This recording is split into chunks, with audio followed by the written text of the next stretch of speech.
कानून चाहे भारत का हो या फिर विदेशों का, कानून तो सबके लिए एक जैसा होता है। फिर चाहे वो आम आदमी पर लागू हो या फिर बड़े से बड़े दिग्गज नेता पर। लेकिन इसी बीच इंटरनेशनल क्रिमिनल कोर्ट ने यूरोप और रूस के सबसे ताकतवर व्यक्ति के खिलाफ अरेस्ट वारंट जारी किया है। जी हाँ, यहाँ बात राष्ट्रपति व्लादिमीर पुतिन की हो रही है। नमस्कार, मैं सोनू रजक। आप देख रहे हैं हमारा खास प्रोग्राम राष्ट्रपति व्लादिमीर पुतिन के खिलाफ जारी अरेस्ट वारंट। रूस और यूक्रेन के बीच पिछले एक साल से भी ज्यादा समय से जंग चल रही है। दोनों देशों में से कोई भी झुकने को तैयार नहीं है। इसी बीच इंटरनेशनल क्रिमिनल कोर्ट ने यूक्रेन में युद्ध अपराधों के लिए रूसी राष्ट्रपति पुतिन के लिए गिरफ्तारी वारंट जारी किया है। यह वारंट यूक्रेन में हुए युद्ध अपराधों के खिलाफ इंटरनेशनल क्रिमिनल कोर्ट ने रूसी राष्ट्रपति के खिलाफ जारी किया है। इस वारंट में पुतिन को बच्चों के अपहरण और उन्हें डिपोर्ट करने के लिए जिम्मेदार बताया गया है। वहीं दूसरी ओर रूस ने इन आरोपों को खारिज किया है और गिरफ्तारी वारंट की तुलना टॉयलेट पेपर से की है। जी हाँ, इस वारंट पर यूक्रेन की तरफ से कहा गया है कि यह तो सिर्फ शुरुआत है। पुतिन के खिलाफ अभी और भी मुश्किलें बढ़ने वाली हैं। आज हम आपको अपने प्रोग्राम के माध्यम से बताएंगे क्या है आईसीसी, जिसने पुतिन के खिलाफ अरेस्ट वारंट जारी किया। इसके क्या मायने हैं? पुतिन को कौन गिरफ्तार कर सकता है?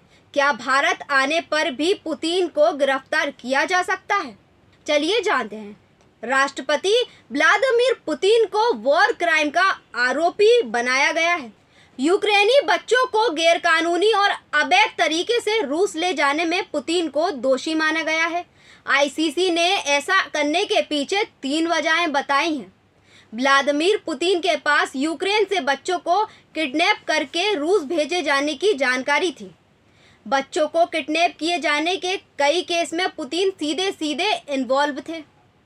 पुतिन ने जानकारी होने के बावजूद अपने सैन्य अधिकारियों और लोगों को ऐसा करने से नहीं रोका। इन आरोपों में इंटरनेशनल कोर्ट ने पुतिन के अलावा रूस के children right commissioner Maria Lvova Belova के खिलाफ भी वारंट जारी किया है। न्यूयॉर्क टाइम्स की एक रिपोर्ट के हवाले से आईसीसी ने कहा कि 16,000 से ज्यादा यूक्रेनी बच्चे रूस भेजे गए हैं। पुतिन के खिलाफ इस केस की जांच पाकिस्तानी मूल के ब्रिटिश नागरिक और आईसीसी के प्रोसिक्यूटर करीम अहमद खान कर रहे हैं। आखिर आईसीसी क्या है और ये कितनी ताकतवर संस्था है, आइए जानते हैं।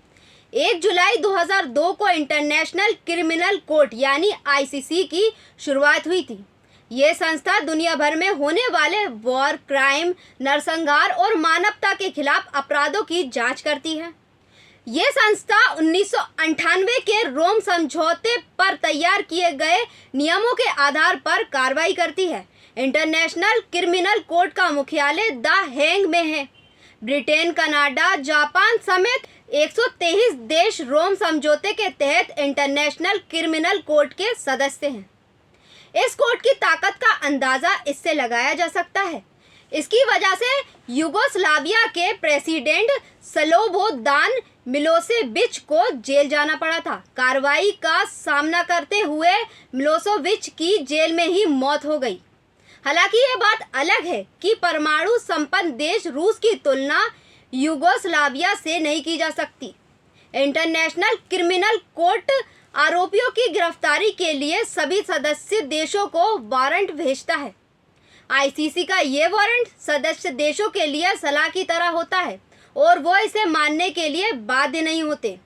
इसकी वजह यह है कि हर संप्रभु देश अपने आंतरिक और विदेशी मामलों में नीति बनाने के लिए स्वतंत्र होता है।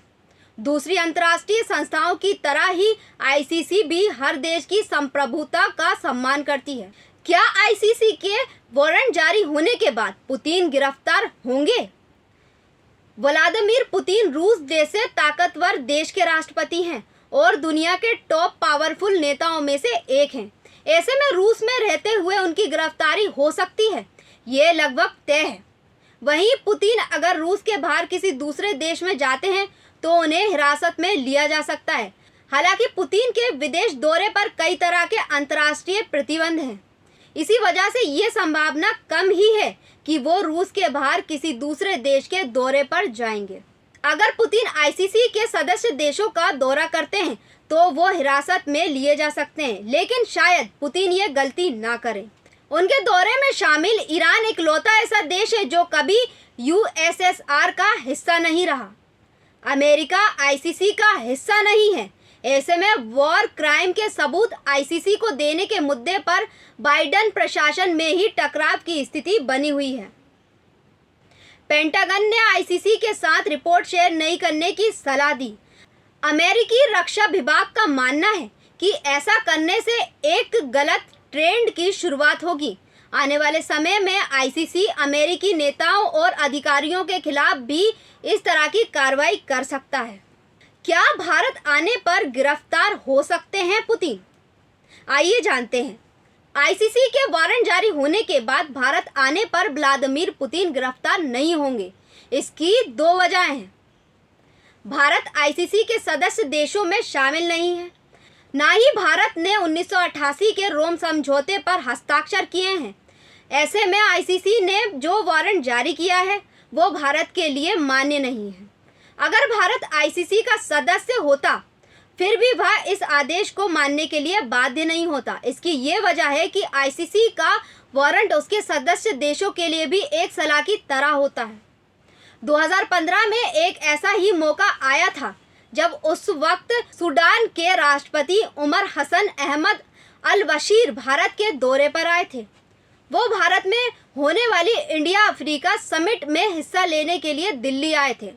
उस वक्त इंटरनेशनल क्रिमिनल कोर्ट ने उमर हसन को हिरासत में लेकर उसे सौंपने के लिए कहा। दरअसल 2009 में आईसीसी ने बशीर के खिलाफ सूडान में वॉर क्राइम के आरोप में अरेस्ट वारंट जारी किया था। गिरफ्तारी मुश्किल तो फिर इस वारंट का क्या मतलब?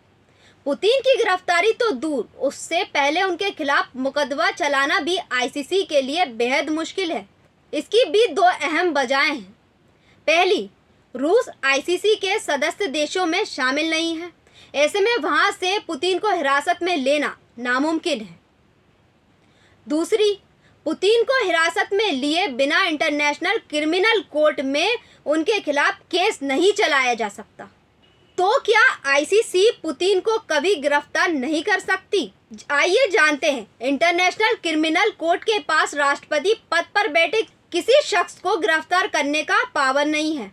हालांकि ये हो सकता है कि राष्ट्रपति पद से हटने के बाद पुतिन आईसीसी के सदस्य देशों के दौरे पर जाएं तो उन्हें हिरासत में लेकर ट्रायल शुरू कर दिया जाए।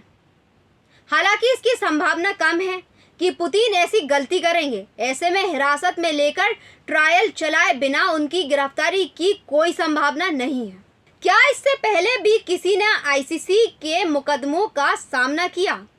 जी हाँ, अपने 20 साल के इतिहास में आईसीसी ने मार्च 2012 में पहला फैसला सुनाया था।